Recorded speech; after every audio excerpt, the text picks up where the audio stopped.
In this world, women's dream is to marry a prince. But the girl works hard just to pass the night exam and live an easy life. It turns out the girl transmigrated into a novel as the female lead's best friend. In the original story, the female lead Hestia is sweet and cute, attracting the favor of 3 crazy male leads. As her best friend, Nana is also quite popular among boys. However, they approach Nana with the actual purpose of learning about Hestia. In the end, her family goes bankrupt, and she's forced to marry a rich nobleman. To change this tragic ending, the girl vows to never again be the bridge between lovers. She wants to rely on the knight position to live an easy life. But what Nana never expected was her changes not only won the love of the 3 male leads. Even her best friend Hestia vowed to marry no one but her. Today is the first day of school at Oakland Academy. After Hestia separates from her brother Helen, she's led into the school by the staff. On the way, Hestia asks what subject Nana chose. When she hears Nana chose swordsmanship, Hestia looks worried. Boys don't like girls who study swordsmanship, but Nana doesn't care. She doesn't care what others think. She just does what she wants. Hestia is clearly used to Nana's nonsense. She's just sad that Nana won't be in the same class as her. Soon, the entrance ceremony begins. Despite her excellent grades, Nana doesn't choose to sit in the front row because she can't sleep in positions too close to the front. At this time, the principal announces the new student representative to give a speech. Hearing this name, Nana feels it's familiar. She remembers it might be the crown prince's name. When she sees the person on stage, clearly, Nana's heart suddenly chills. It turns out she had an argument with him this morning. They fought over a precious sword. In the end, Nana caught the crown prince with a polka copyright ball and mocked him thoroughly. Remembering the crown prince's threat to look better than her next time they meet, Nana feels a chill. To make matters worse, she and the crown prince both chose the swordsmanship major. On the way to the dormitory, Nana appears distracted. Meanwhile, Hestia's outstanding looks have already attracted many hearts. However, compared to these boys, Hestia is more concerned about what's bothering Nana. Nana quickly says she's fine. Before they know it, they arrive at the dormitory.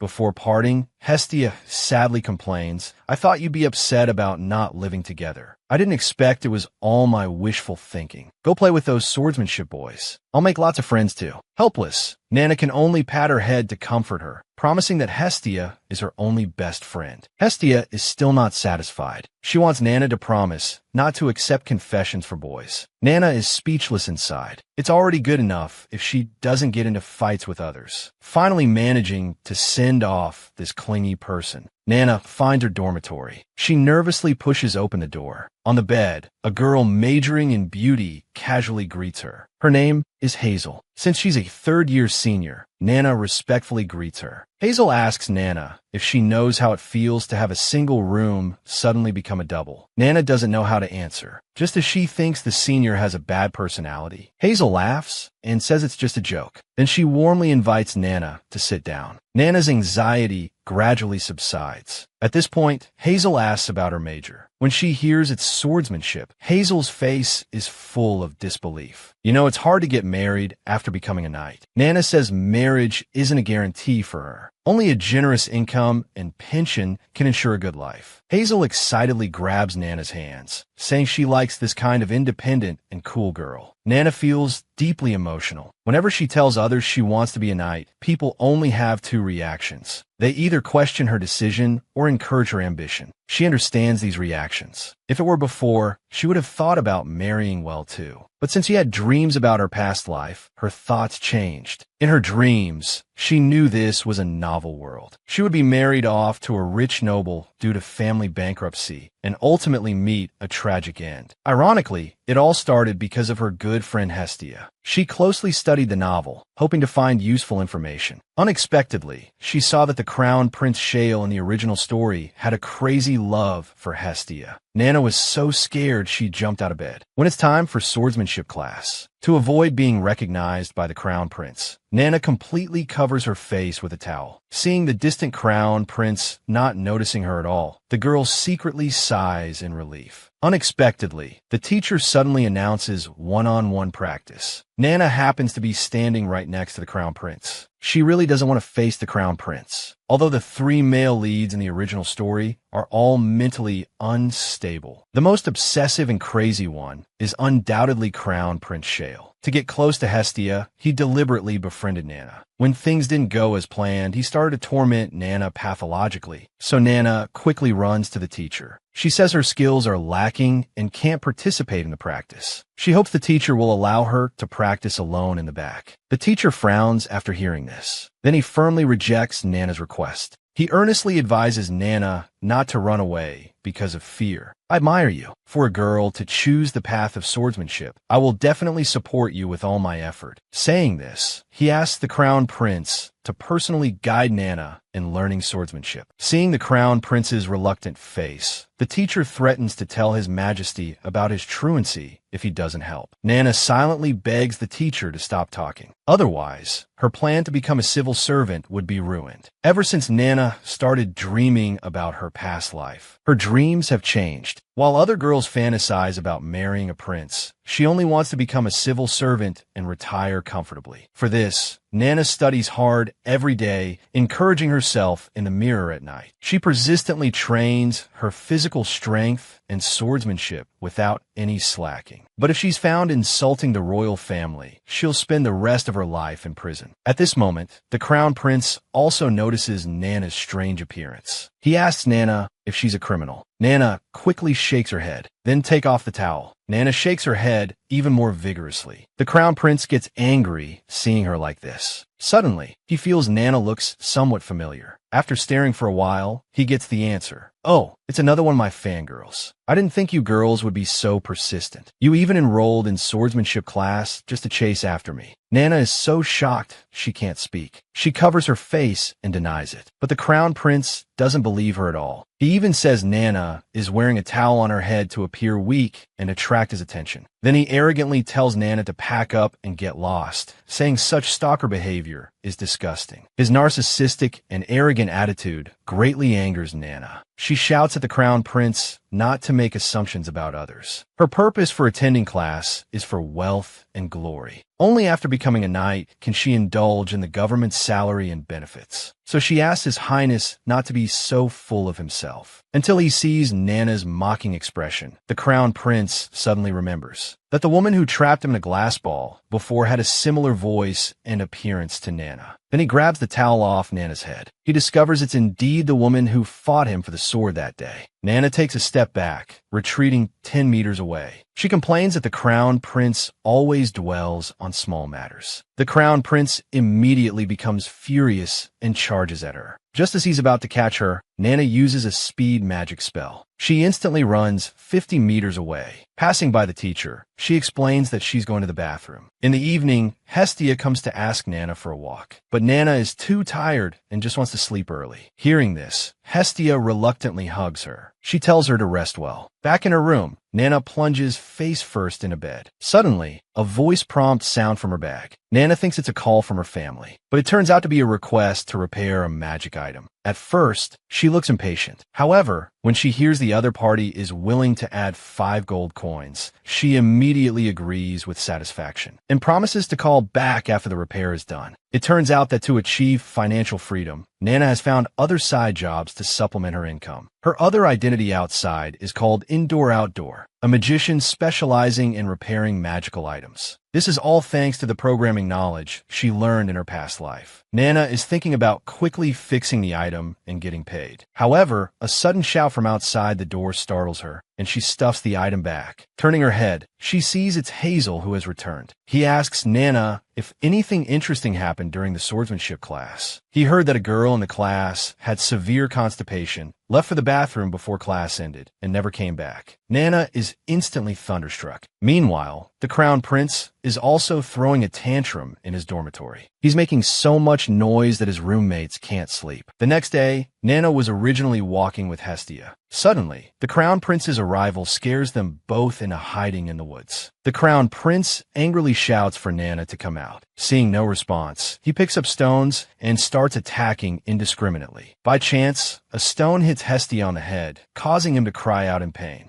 Nana thinks she's done for. Unexpectedly, Hestia steps out directly. When the crown prince sees Hestia crying delicately, his previously furious face unconsciously blushes with shyness. He stutters as he inquires about Hestia's injury. Hestia chokes out that it's nothing, then ignores the crown prince and leaves alone. Suddenly, the crown prince notices Hestia's leftover Michue ice cream. He picks it up, holds it to his chest, and starts a passionate confession. Nana in the bushes can hardly bear to listen. She involuntarily gets goosebumps all over. Recording complete. The sudden prompt startles both of them. Nana frantically pulls out the voice communication device from her pocket. It turns out she brought it along today to fix it when she had time, but forgot it had a malfunction that starts recording automatically when touched. Following the sound, the crown prince discovers Nana hiding in the bushes. Having barely escaped back to the dormitory, Nana worries if the crown prince will be so angry that he expels her from school. But then she thinks, isn't what she has in her hands the crown prince's weakness? Nana quickly makes several copies of the recording. This hilarious confession is so cringeworthy that even Hazel, a fan of the crown prince, can't help but say it's disgusting. The next day, Nana arranges to meet Hestia in the evening. She then excitedly runs off to swordsmanship class. Seeing Nana back to her usual energetic self, Chris is finally less worried about her. In swordsmanship class, Nana sarcastically asks the crown prince if he's feeling well. The crown prince is somewhat confused. Then he hears Nana mocking him using the words he said yesterday. "Your Highness, you said yesterday that your heart was about to stop. Did you really come down with some serious illness?" The crown prince blushes with embarrassment. This reaction makes Nana want to tease him for revenge. She then plays the recording in public. The crown prince frantically snatches it away. He smashes the communication device to pieces with his wooden sword. Unexpectedly, the next moment Nana pulls out 4 more and starts playing them on loop. The crown prince angrily tells Nana to give him a quick end. Nana repeatedly says she wouldn't dare. After all, she'll serve His Highness when she becomes a knight in the future. Seeing that the timing is about right, Nana puts away her jokes.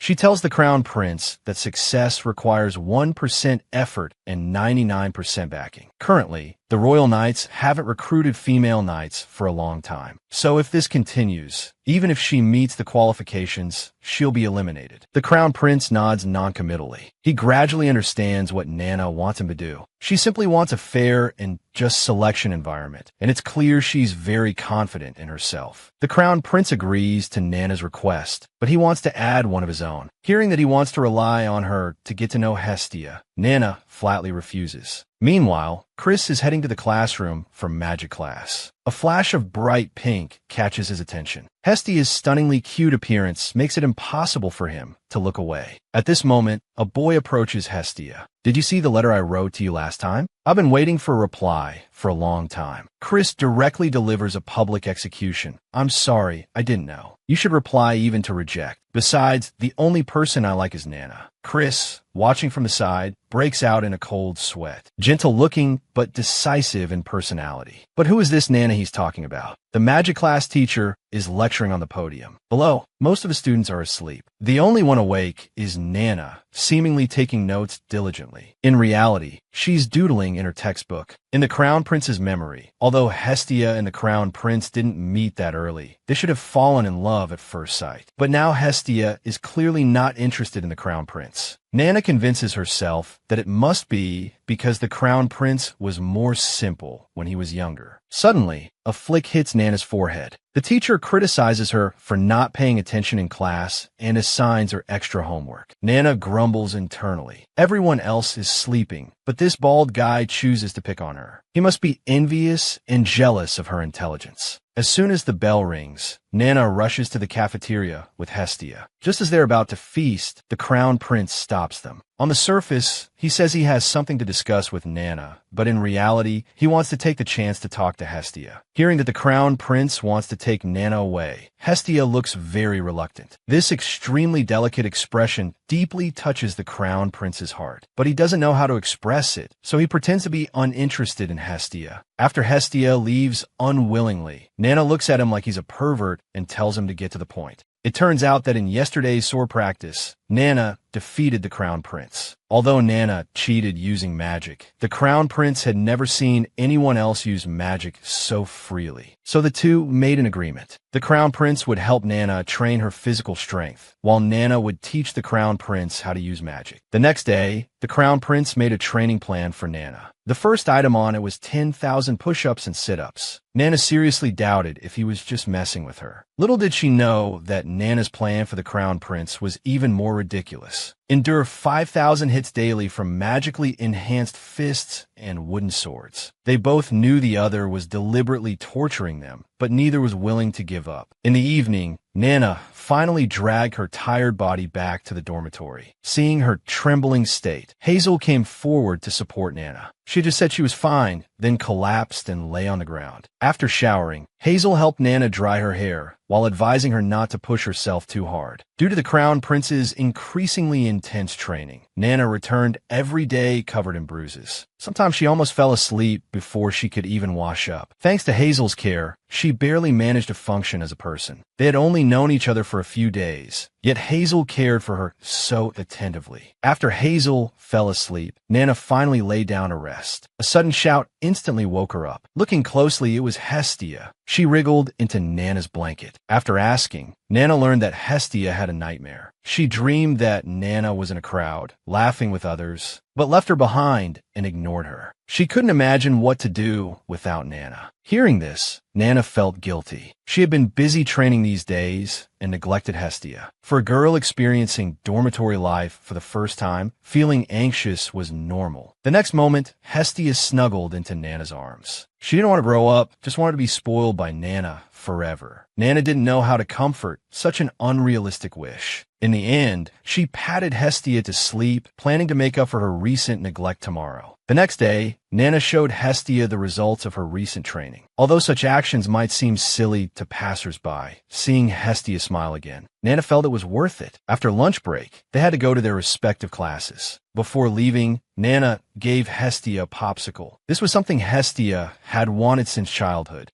but Nana always said it was too expensive to buy. Even now, Nana hadn't changed her mind. She proudly said she made it herself using grape juice. After Nana said goodbye to Hestia, the smile on Hestia's face faded again. Actually, she was feeling very conflicted inside. On one hand, she hoped Nana would continue pursuing her dreams. But on the other hand, she worried Nana would run too fast and leave her behind, transmigrating into a novel as the female lead's best friend in order to change her tragic ending. The girl worked hard just to pass the night exam and live an easy life. However, she never expected that. Her best friend Hestia, who was frantically pursued by the male leads, actually only wanted to spend her life with her. After finally comforting Hestia, Nana got dressed and prepared to go to her swordsmanship class. Looking in the mirror, she realized her stamina and muscles had indeed improved quite a bit compared to before. Although the Crown Prince's training methods were irritating, they were much better than practicing blindly on her own. Arriving at the agreed meeting spot with the Crown Prince, Nana waited for a long time but saw no one. Only the traffic light trio nearby was chattering noisily. After observing that no one was around, the three prepared to do something big. In magic class, the teacher said there was a gas in the human body that could enhance fire magic. As a magician, Nana of course knew what that was, but she didn't expect these fools would actually try it. In an instant, a foul-smelling flame exploded. Nana felt a bit regretful. She shouldn't have hidden here silently. At this moment, the Crown Prince sat down beside Nana, holding a crystal ball to record the three fools' actions.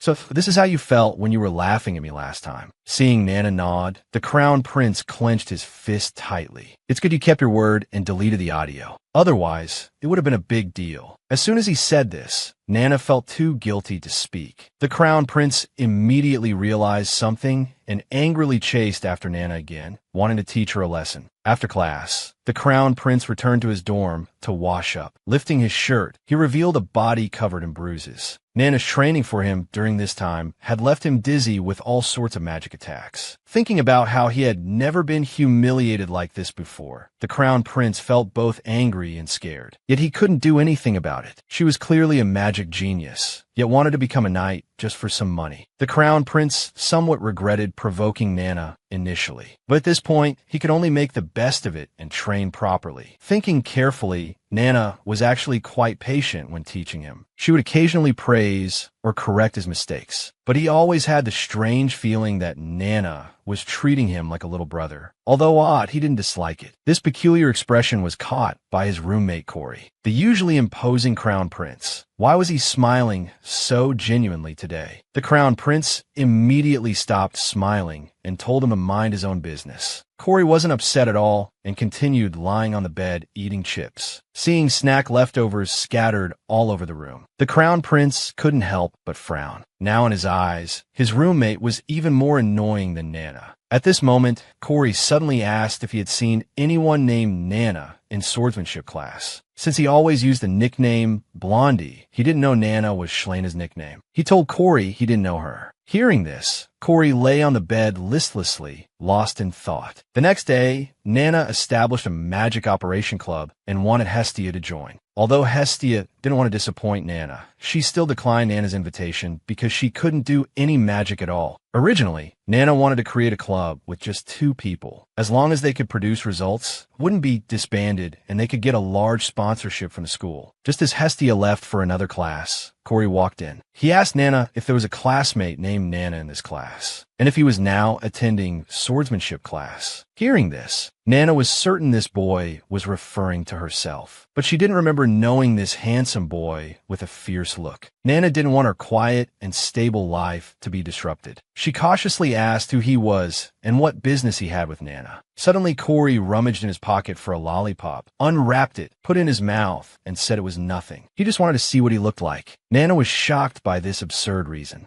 Before leaving, Corey asked if she saw Nana, please tell him that Corey was looking for him. Hearing this name, Nana suddenly remembered. This boy was the son of the Marquis of Devoa's empire, and one of the male leads who admired Hestia. Although his pursuit of Hestia wasn't as fanatical as the other protagonists, he actually cared a lot in his heart. He was always quietly paying attention in the background to figure out Corey's purpose in finding her. Nana confessed that she was the person he was looking for. Corey then realized Nana was actually a girl. Nana was speechless. What kind of boy would be named Nana? Then Corey explained that he didn't have any particular business. He just heard that Hestia's ideal type was Nana, so he wanted to see what kind of person she was. After saying this, he put the lollipop back in his mouth. Corey's explanation left Nana completely confused. It was fine when Hestia made such jokes when they were kids, but why was she still saying this everywhere now that they've grown up? While feeling troubled, Nana remembered that in the original story, Hestia and Corey shouldn't have met this early. Could it be that all the male leads' timelines have been moved up now? After Corey said goodbye to Nana, Nana went back to worrying about who to choose for the club. The Crown Prince had already joined the Swordsmanship Club early on, and Hazel was even the vice president of the Beauty Club. Seeing that all her acquaintances had joined clubs, Nana wondered if she should use the video to blackmail the traffic light trio into joining. Suddenly, she had an idea. She slid out of the classroom. Her club was related to magic, and in the original story, Corey was very proficient in magic. With some persuasion, he would surely join. When Nana caught up, she saw Corey bumping into other boys. The half-eaten lollipop fell to the ground. The 2 boys questioned if Corey had eyes. They were about to lash out when they saw Corey's grim expression. Frightened, the 2 quickly fled. Witnessing all this, Nana couldn't help but wonder if Corey had violent tendencies. But having just talked to Corey, Nana felt he wasn't that kind of person. She mustered up the courage to speak to Corey. I heard you like magic. I've now established a magic circle operation club. I hope you can explore the magical world with me. Corey found it puzzling and asked her to speak plainly. It's about using magical theory formulas to transform magic circles. Hearing this, Corey showed some interest, but he still declined the invitation. He preferred to join clubs with more people. Fewer people meant more responsibility for him. Nana shamelessly asked Corey several times, but was rejected each time.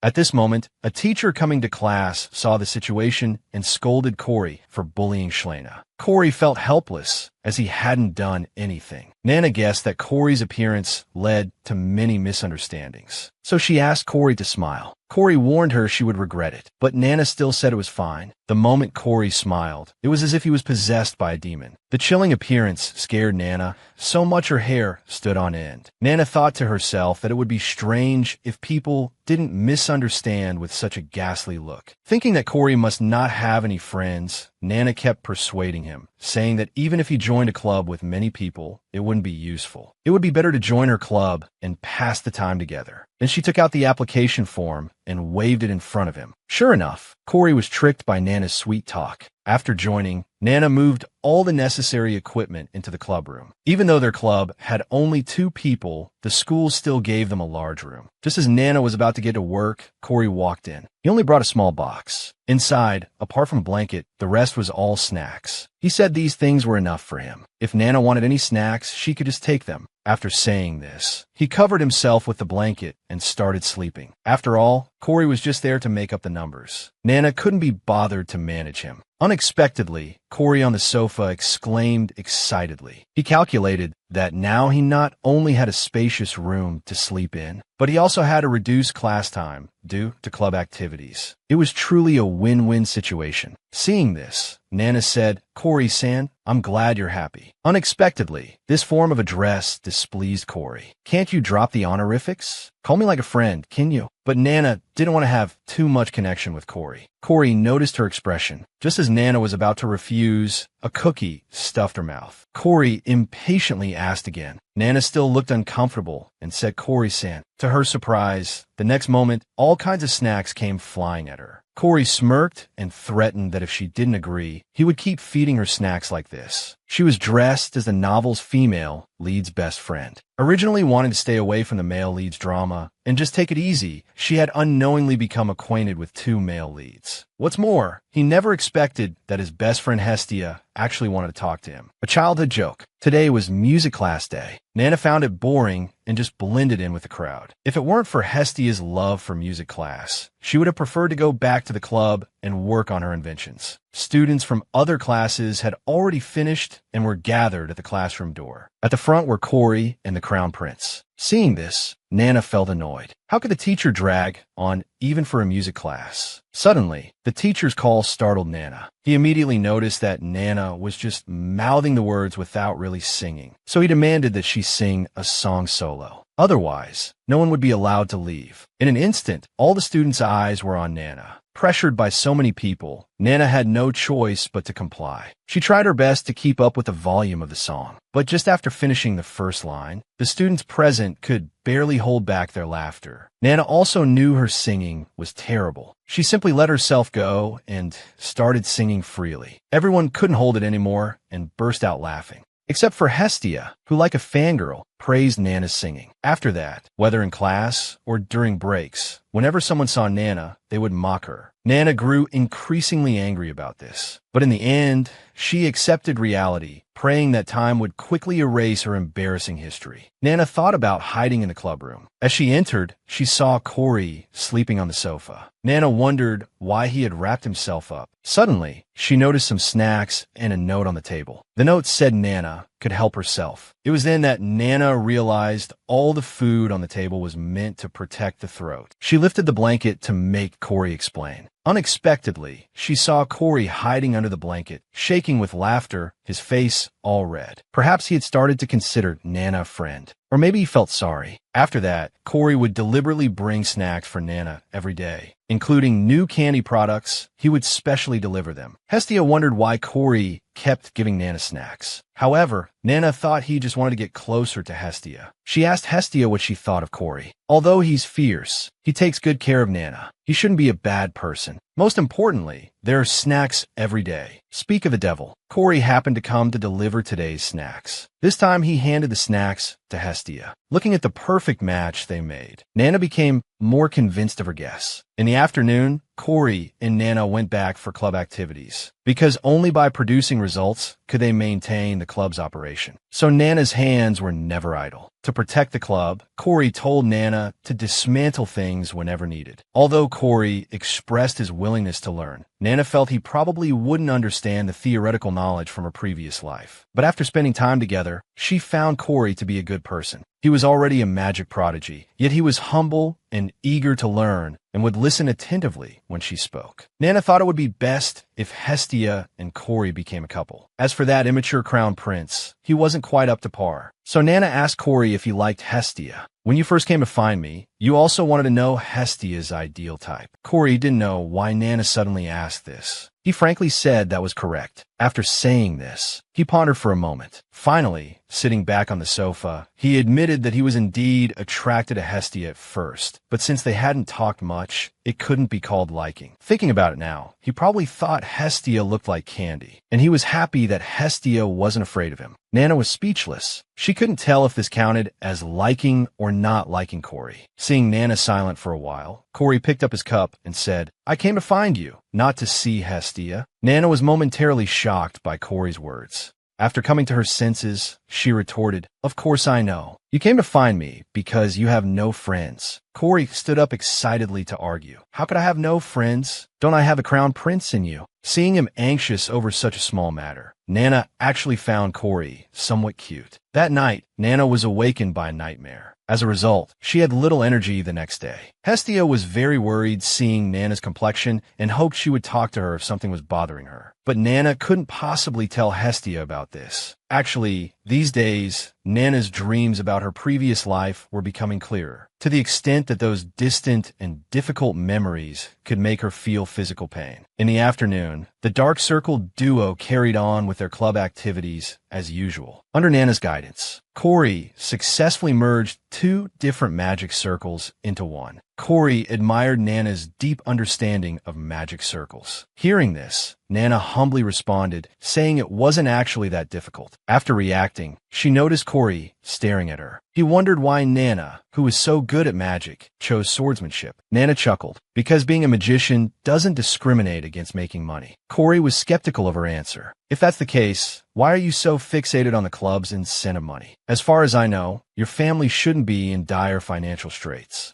Nana didn't know how to explain. She could only say Corey's thinking was too young. No matter how good life is now, it can't guarantee a lifetime, because she had experienced it in her previous life. When she was young, her life was also very affluent. But with her parents' death in a car accident, misfortune followed. The young her chose to inherit the estate for survival, but also inherited the huge loan from her father's company. At that time, she suffered a lot due to lack of money. So in this life, no matter what, she doesn't want to repeat the same mistakes. It's just that she's sorry for her younger siblings from her previous life. In the end, she still left them behind. At this moment, Corey noticed Nana's bad mood. He waved his hand in front of her. He apologized for asking such a careless question. Seeing Nana too bound by self-blame to speak, Corey cast a spell. He tightly wrapped Nana's entire body with a blanket, then threw her onto the sofa. Corey patted her head, saying, "You sleep for a while first. Sort out your thoughts properly." Though it was a very plain tone, it made Nana feel inexplicably at ease. She choked up and buried her head in the blanket. The sweet candy scent gradually soothed her uneasy emotions. The next day, Nana made an earring that could adjust magic, and she packaged it nicely. This was a reward for Corey's cooperation with club activities during this time. It was also a thank you for the previous incident. On the other hand, the Crown Prince made a new training plan to revenge Nana for using him as a punching bag when she was mocked by the whole school. After class, Corey prepared to go to club activities. Corey's constant packing of snacks drew criticism from the Crown Prince. "In this magazine, why do you always carry it with you?" Corey told the Crown Prince to mind his own business. These candies were for sharing with others. This book contained the special skills of the person he liked. The Crown Prince, who wasn't interested in magic, couldn't understand. In the club room, they found Nana making something. He first put the snacks in a box, telling Nana to take them herself when she wanted to eat. Then he observed what Nana was working on. Judging by the shape, it looked like the Ogre Mountains near the school. Nana confirmed, "So why are you making this? Could it be that the swordsmanship department is having their final exam there?" Nana wondered how he knew. It turned out that the swordsmanship department and magic department were testing in the same place. The exam content was also an evaluation of magical beast capture skills. He still didn't understand what this had to do with the skills test. Hearing Nana say she'd explain after the exam, Corey didn't push further. He just reminded Nana to be careful of magical beasts at that time. Nana was satisfied with Corey's attitude of not prying. Usually when told not to dirty the sofa, Corey would float in mid-air to read. He always took care of Nana in his own way. Completely different from the crown prince who only knew swordsmanship. At this moment, Nana remembered the gift she made for Corey. When Corey opened it, he found it was an earring, but he was puzzled why Nana would give him a gift. Today wasn't his birthday or any special occasion. After examining it back and forth for a while, the object before his eyes suddenly stunned him. In his excitement, he fell to the ground. He asked Nana where she bought it. Nana said she made it herself. Hearing this, Corey suddenly stood up. He opened his palm with the earring. "Is this your name on it?" Nana thought he didn't like it and stammered, asking what was wrong. Now Corey finally realized Nana and Schneewale were actually the same person. He excitedly danced around the room. Meanwhile, Nana looked through Corey's magazine with mixed feelings. She never thought someone would specifically document her. She thought she'd have to be more careful in the future, leaving no traces. At this point, she could only ask Corey to keep her secret. Before she could finish, Corey ordered her to stretch out her hand and shake it. After holding it for a while, Nana had never seen Corey so excited before. Although she was somewhat happy he admired Schneewale, she also worried their future interactions might become awkward. Soon Corey returned to the room, explaining he just went to adjust his emotions. By now, the shock on his face had completely disappeared, and he was already wearing the earring.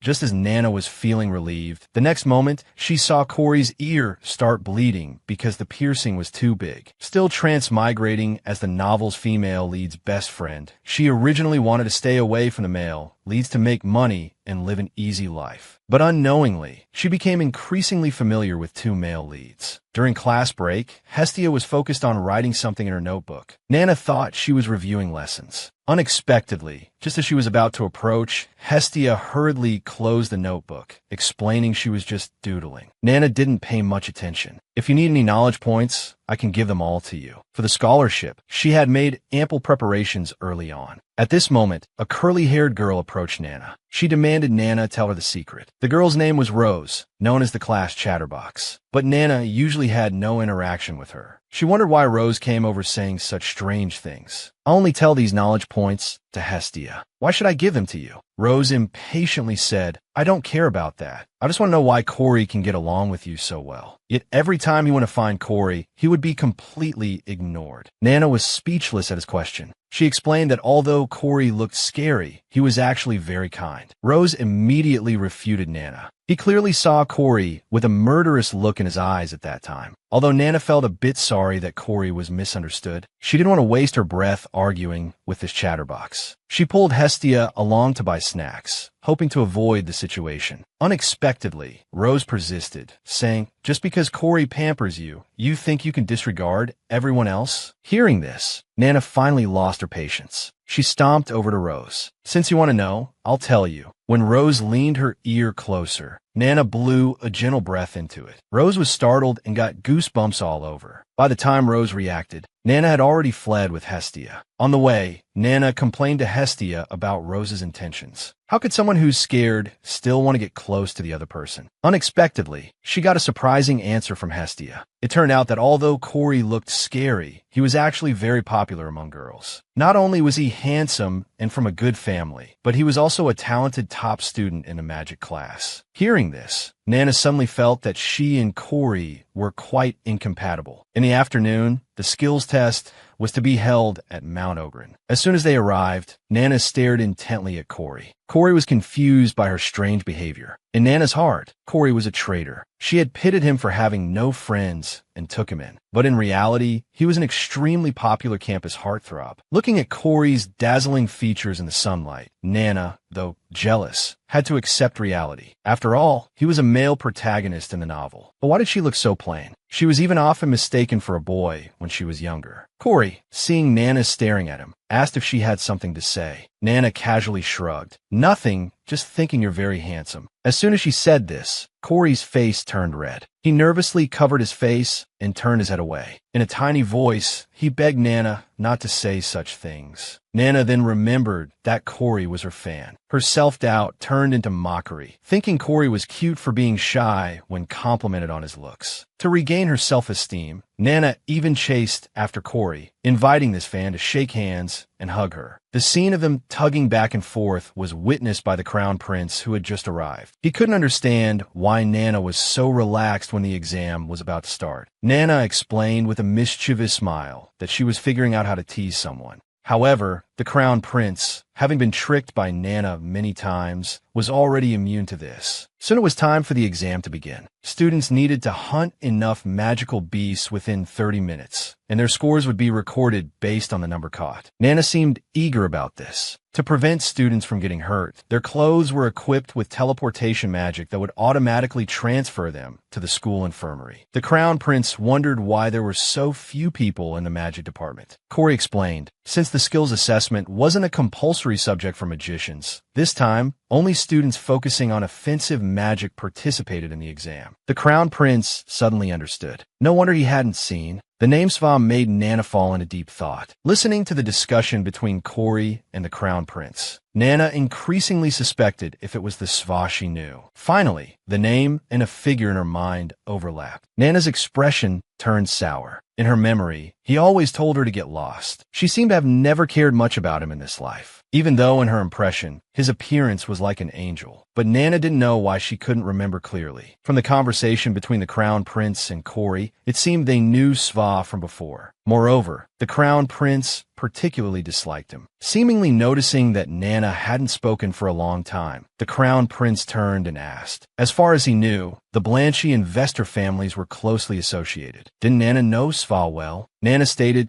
that she didn't have much interaction with Sva. Although they often met, it didn't mean they were close. When they were young, Sva would visit with his father due to family business dealings. While the adults talked business, he would go to the training ground to practice swordsmanship. Therefore, he often encountered Nana. Sivan's appearance was very delicate, but extremely aloof. He always wore high-necked, long-sleeve shirts and long pants. Once, by chance, Nana noticed that his body was covered in scars. This incident had always stayed fresh in her memory. However, every time she tried to talk to him, he ignored her, so she couldn't get close to Sivan at all. On the contrary, he would only respond when Hestia spoke to him. Although this differential treatment made Nana very unhappy, for the sake of the male protagonist, Nana reluctantly forgave him. Originally, she didn't care about being close to the male lead anyway. As the exam officially began, students spontaneously formed small teams and started searching for traces of mushrooms together. Nana felt extremely reassured by their blind efforts. Her two team members were excellent in ability. At this rate, it seemed they could easily secure the scholarship. Then she started assigning tasks. She would gather all the slimes in one place. Corey would eliminate them all at once. The crown prince would defeat the slime leader, but remember not to kill it. After the crown prince left, Nana casually drew an illusion magic circle on the ground. When a magic circle took effect, the scene before Corey's eyes was unexpected. Countless slimes were all moving towards one place. He never knew illusion magic could have such an effect. It turned out Nana had improved the traditional illusion magic. Now it would emit a scent that slimes like. Hearing Nana's explanation, Corey showed an expression of admiration. Seeing that the slimes had almost gathered, the final cleanup would be done by Corey. At the moment magic gathered at Corey's fingertips, the waves of magical power even made his clothes and hair flutter. As he shouted the magic command, a powerful force poured out in front of Corey, instantly eliminating all the slimes. Nana, standing nearby, was secretly amazed. What temperature must it be for the flames to turn blue? Suddenly, Corey thought of Nana behind him. Worried that she might be affected by the scorching flames, he enclosed her in a bubble. Feeling the coolness around her, Nana thanked Corey for his concern. Corey smiled slightly and nodded at Nana. Afterwards, Nana divided the spoils equally into 3 parts. With this quantity, their group would undoubtedly rank first, since there was still plenty of exam time left. Nana handed Corey an elf ball. To demonstrate how to use it, she forcefully threw the ball at a nearby slime. Just like that, the slime was shrunk and stored inside it before their eyes. Nana asked Corey to try it too, but he treated the ball in his hand with unusual care, only because the ball was engraved with a signature symbolizing Sneva. Then Nana explained that they needed to catch slimes to put into the Ogre Mountain Range model. This way, they could observe the slimes' behavior patterns and help the club achieve results. While Nana was speaking, Corey listened with a smile on the side. He felt that the time spent with Nana was particularly interesting. Nana didn't know what he meant. Didn't he say it was boring just a while ago? At this moment, the Crown Prince's voice came from not far away. He had successfully defeated the slime leader. But when he saw Nana, the Crown Prince froze for a moment. He shouted with all his might, telling Nana not to come closer. Hearing this, Corey quickly shielded Nana, cautiously looking around to observe the situation. Neither of them expected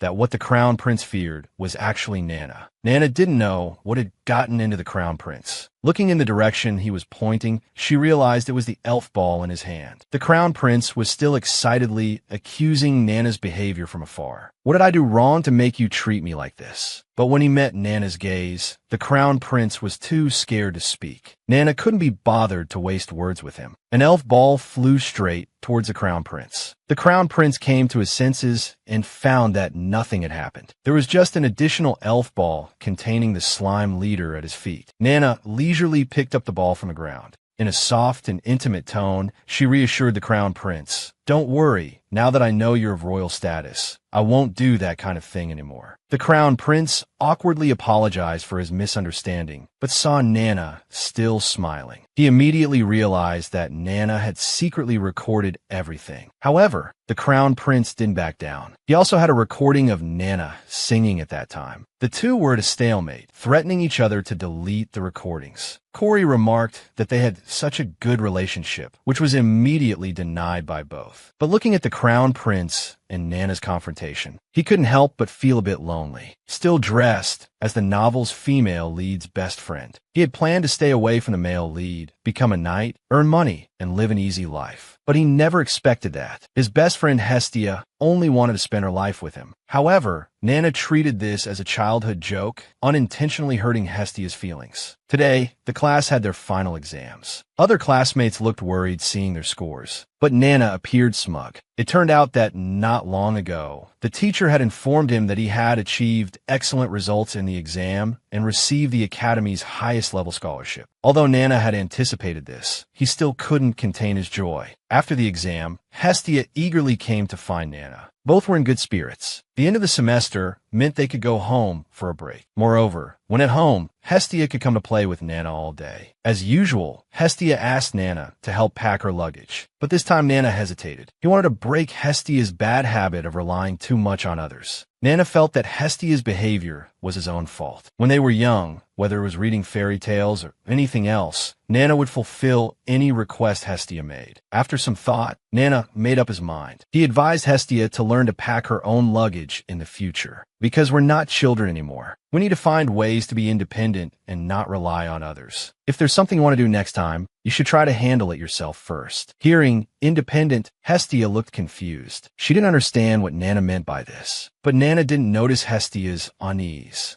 He still smiled and encouraged Hestia to pack her own luggage. After Nana said goodbye to Hestia, watching Nana's departing figure, Hestia mumbled dejectedly, "What use is independence to me?" Meanwhile, Nana was doing club activities with Corey. They were cultivating the captured slimes in the model. The slimes had adapted well and even reproduced offspring. However, Nana's mind was preoccupied with what had just happened. He regretted speaking so harshly and hurting Hestia, but he quickly convinced himself to be firm. After all, he couldn't always be by Hestia's side. At this moment, Corey's words brought Nana back to reality. "Sorry, Nana, for letting you write the report alone." Nana smiled and comforted him. "It's okay. Your handwriting is like chicken scratch. It's better if you don't help." Nana said he was a bit hungry, and Corey immediately brought cookies to feed him. He accidentally tripped, and the cookies flew out of his hand. Fortunately, Nana caught them with his mouth just in time. Seeing this, Corey applauded enthusiastically, making Nana feel a bit elated. Then Corey threw a few more cookies, which Nana skillfully caught, but he still scolded Corey for wasting food. Soon after, Nana finished writing the project report. At this time, Corey told Nana some good news. The teacher managing the club was very interested in their monster research. At this rate, they would likely continue to have good results next semester. Hearing this, Nana was visibly stunned. Initially, she had forcibly dragged Corey into the club. He had said he preferred clubs with with more people. Not wanting to force him anymore, Nana looked at Corey and asked her doubt, "Do you still want to stay here next semester?" As class ended, other students excitedly rushed to the cafeteria. Only Corey was still sleeping at his desk. The Crown Prince finally managed to wake him up, but within 2 seconds, he collapsed back onto the desk. Dissatisfied, the Crown Prince lifted Corey up. Not sleeping properly, not eating properly, being lazy all day. It seems Nana's becoming lax is also your fault. Hearing this, Corey suddenly got up excitedly. He had almost forgotten about today's club activities. To show his devotion, he decided not to have lunch with the Crown Prince today. Saying this, he stuffed a few candies into the Crown Prince's hand as a meal substitute. Then he excused himself and headed to the club. This action thoroughly angered the Crown Prince, who angrily threw the candies on the ground. On the way, Corey wondered when the Crown Prince had become close to him. Before, the Crown Prince didn't even want to talk to him, let alone eat together. After pondering for a while, he recalled the source of it all. It seemed to be because he met Nana. The Crown Prince often complained in the dorm about Nana's cruelty. Nana would also show him plans to torment the Crown Prince. Without realizing it, he had joined Nana and the Crown Prince's friend list. Thinking about this, Corey became more certain that this was Nana's achievement. Arriving at the club, he found Nana sleeping on the sofa. This was the first time Corey had seen Nana's sleeping face. He crouched in front of Nana and observed carefully. Gradually, strange thoughts arose in Corey's mind. Others seemed to be infatuated with Hestia. But for him, Nana was more attention-grabbing. Her eyes always looked tired, as if she had put immense pressure on herself. Watching Nana sleep, Corey felt inexplicably at ease. In the end, he simply leaned against Nana. In the vast clubroom, only Nana's steady breathing could be heard. When Nana woke up, her hair was full of braids. She went to the window and questioned Corey about how this happened. Corey apologized while trying to hold back his laughter. Originally, he saw Nana's hair was too messy, so he wanted to help her braid it. But accidentally, it turned out like this. Corey came forward to help Nana undo the braids, but he heard Nana say she looked ugly. Corey quickly comforted her, saying it's normal to not look good right after waking up. He felt guilty that he shouldn't have messed with Nana's hair. After finally undoing all the braids, Nana felt she still looked no different from before, with a hazy and cute expression on her face. This made Corey's heart start a race. He tried to suppress his emotions and said gently to Nana, "You're not ugly at all. On the contrary, I think you're very cute." As soon as he finished speaking, Nana came to her senses. She nervously took Corey's words as mere flattery. After all, Corey was kind-hearted. If it were the Crown Prince, he might have mocked her. At this moment, Corey put an earring on Nana's ear. It was shaped like an orange. Nana wondered why he suddenly gave her a gift. Corey showed the earring on his own ear, explaining it was a memento from that time. Moreover, this earring was also evidence that he would stay in the club. From now on, please guide me well, Magic Operations Department Head. Corey's smile made Nana unconsciously blush. She turned her head away shyly, trying to calm her heart. Corey thought Nana was feeling unwell. Nana was about to say she was fine, but her stomach growled. Corey hadn't eaten either, so he invited Nana to go to the cafeteria together. Suddenly, the Crown Prince's words flashed through his mind, so he ordered Nana to eat properly. After using a levitation spell on Nana, Corey dragged her towards the cafeteria. Unexpectedly, a phone call came. Nana asked Corey to buy her a sandwich, saying she'd join him after taking the call. After Corey left, Nana answered the phone. It was Carl, who had repaired something for her before. He said someone important wanted to meet Schneewale. In the afternoon, the academy gate was crowded with carriages picking up children. Nana said goodbye to Corey and the Crown Prince. The three agreed to visit the food street together during the holiday. Nana wanted to eat strawberry-flavored desserts. The Crown Prince wanted apple-flavored ones. Corey, imitating them, said he wanted grape-flavored ones. Then the Crown Prince left the school first. Corey wasn't in a hurry to leave. He had an appointment with someone else at the academy. Just like that, a semester passed. Nana looked forward to life at home. But when she saw her brother Helen in the carriage,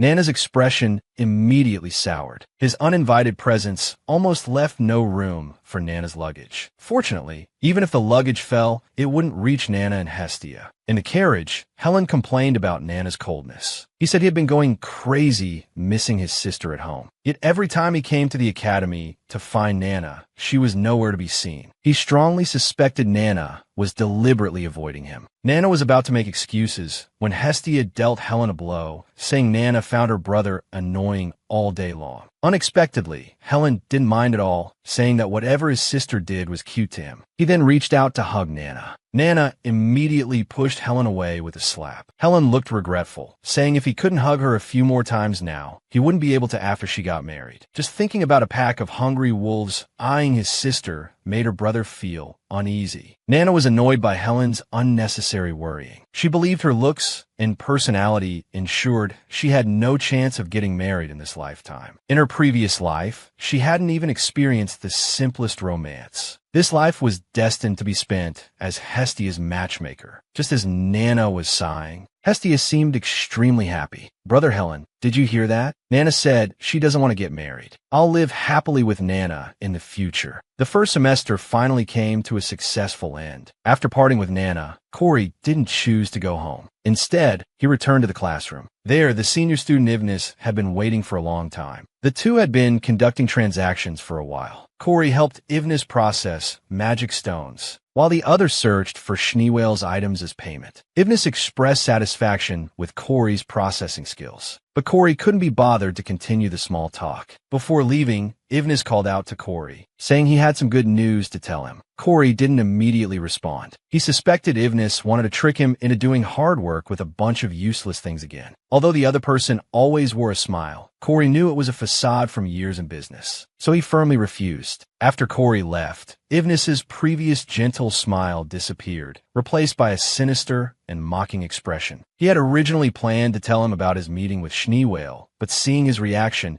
it seemed he already knew Schneewale's true identity. Meanwhile, Nana had just returned home. Her younger brother Carl excitedly ran out to greet her. The siblings hugged each other excitedly upon meeting. Seeing this, Helen also wanted Carl to give him the same welcome. Hearing this, Nana and Carl looked at him expressionlessly. Carl innocently said he didn't want to hug his brother. So Nana held Carl's hand and went back to the house, leaving Helen protesting reluctantly on the spot. At dinner time, Nana gathered with her family. Not having seen their daughter for a long time, the Baron and his wife showered Nana with concern, asking how she was doing at school. Unlike the anxiety and embarrassment of her previous life, Nana now felt stable and comfortable. But soon, the array of delicacies on the table made Nana break out in a cold sweat. The family had never been so extravagant before. Looking at her mother's high-end dress and jewelry, Nana immediately understood that she had spent a lot of money while she was away. The chilling realization made the Baroness shiver. She nervously complimented Nana on becoming prettier and invited her daughter to go shopping in the city. Nana declined her mother's offer, thinking it best not to spoil the atmosphere. After all, these delicacies were prepared especially for her. In the evening, the maid helped Nana with a foot massage. All the servants in the Baron's mansion treated Nana with great respect because Nana never mistreated others. Even though the family's finances had been poor in recent years, she would never dismiss anyone without reason. At this time, Nana asked the maid if anything had happened at home while she was away. The maid was suddenly taken aback. She reluctantly said she knew nothing. From her reaction, Nana realized the seriousness of the problem. So, she went to find Carl to get to the bottom of it. Initially, Carl excitedly said he would tell her everything. But when Nana asked about their mother's recent spending habits, Carl immediately burst into tears and apologized to Nana. After hearing Carl's tearful explanation, Nana returned to her room trembling. She couldn't believe it. The stack in her hands was full of her mother's shopping receipts. It's worth noting that the family already had a lot of unpaid debts. But now, her mother had used emergency funds to pamper herself. At this rate, they might not even be able to pay off the interest. Helpless, Nana planned to earn some extra money using her Schneewale identity. Through the magic ball, she learned that a merchant group wanted to meet her. Carl told her that the other party was Luna Asha, a force to be reckoned with in the business world. Nana certainly wouldn't pass up such a lucrative opportunity. Early the next day, Nana went to confront her mother. Hearing Nana's gentle call from the hallway, the Baroness was so frightened she hid behind the curtains. From experience, when Nana called her like this, it meant trouble. As the surroundings gradually quieted down, she carefully peeked out. To her surprise, Nana was waiting outside. She kindly invited her mother to have a good talk. Later, the Baroness took out an orange dress from the wardrobe. "This is what Mom specially bought for Nana. How is it? Isn't it pretty?" "It's pretty, but I don't want to hear about this now." Saying this, Nana laid out the organized receipts, hoping her mother would explain clearly. The Baroness looked somewhat embarrassed, partly due to guilt for using emergency funds, and partly because she didn't realize she had spent so much. Realizing her mistake, she promptly apologized to Nana. Since Nana left home, life has become dull and unbearable. So, Mom used shopping as a way to pass the time. "Please forgive your useless mother." Seeing her mother so sad, Nana felt a bit guilty. But she couldn't stop there. Because the Baroness, like her mother in her previous life, loved her children, so Nana decided to stimulate her maternal love. Nana instantly got into character, crying and asking her mother if she really loved her. At this rate, Nana would have to be sold. Now that the family is in financial difficulty, if Mom doesn't economize, our savings will soon be gone. When that time comes, not just Nana, but even Carl and Helen will be sold. Hearing this, the Baroness immediately became flustered. She swore that no matter what, she would never do something like selling her children. Little did she know that she had already fallen into Nana's trap. Nana pretended to be scared and threw herself into her mother's arms. "I don't want to live a life without money and go hungry." The Baroness promised profusely, saying she would do her best to fulfill whatever Nana asked. Hearing this, Nana immediately dropped her pitiful expression. "If that's the case, go return all the things you bought." Nana instructed her mother to organize the receipts and report back to her afterward. After dealing with this, Nana quickly changed into her Schneewale attire. According to the client, they were to meet in the center of the capital. Nana disliked crowded places.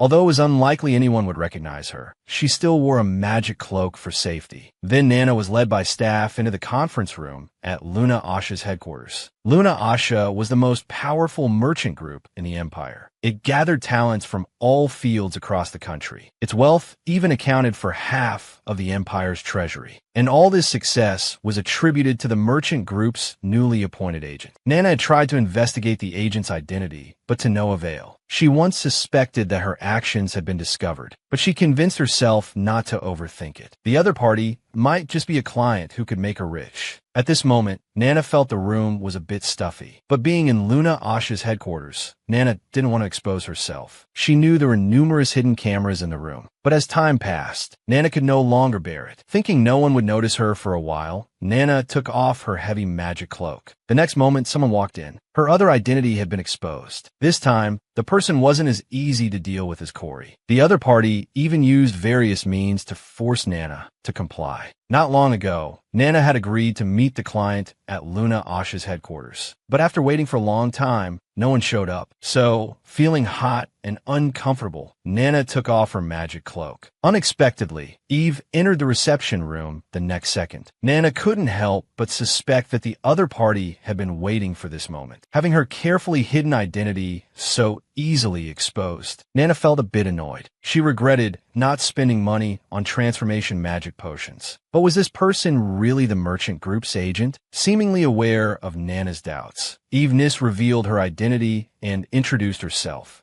Upon hearing the name Eve Nis, Nana couldn't help but frown. The other party was one of the male leads pursuing Hess in the original story. The book introduced him as the son of the merchant group's owner, but she didn't expect him to be the current agent of the group. As Nana was recalling Eve's character name, she heard Eve playfully and frivolously call her sister. Nana didn't consider Eve an incompetent person because of this. She realized that although the other party seemed carefree and jovial, in reality, their inner self was as calm as an iceberg. So, she immediately asked Eve what she wanted her to do, hoping to finish the business quickly. Eve praised Nana for being straightforward, then handed over a document. Nana took it and saw that it was a contract. She didn't want to hastily sign a contract with someone she just met. Just as she was about to refuse, Eve moved behind Nana, like a smiling tape recorder, urging her to take a look. The conditions inside could be described as very generous. Considering it was the first time she had seen a contract of this scale, Nana read on out of curiosity. Suddenly, she made a puzzled sound. The compensation listed was so rich that she could hardly believe it. Just by signing with the merchant group, there would be a monthly income of 1,000 gold coins. An additional 100 gold coins for each completed item. With Nana's skills, she could easily cover her family's deficit and might even reach the peak of her life. Thinking of this, Nana's joy was evident, but seeing Eve behind her, she calmed down again. In the end, she still declined Eve's invitation. Eve seemed to have anticipated this outcome. While she turned to search for something, Nana prepared to leave. Just as she was about to open the door, a large hand forcefully blocked her way. Nana felt puzzled by this behavior. However, when she turned her head, she met those ice-cold eyes. Nana finally witnessed the craziness befitting the male lead from the original story. She rummaged through her bag for useful tools, but found only a detector and an image sphere. Nana thought of using the image sphere as a flash grenade. She suddenly threw it at Eve's face. Unexpectedly, the other party was not afraid at all. Eve took out a hairpin and shattered the image sphere. Nana complained. What kind of person would stick such a dangerous thing in their hair? Then Eve tied up her hair in 1 second and pinned Nana against the wall. Calling her sister had no effect. Is it because I'm older than you? She contemptuously played with Nana's hair. In Nana's shocked gaze, she called out. The name Nana least wanted to hear at that moment. Lie. Eve seemed satisfied with Nana's reaction.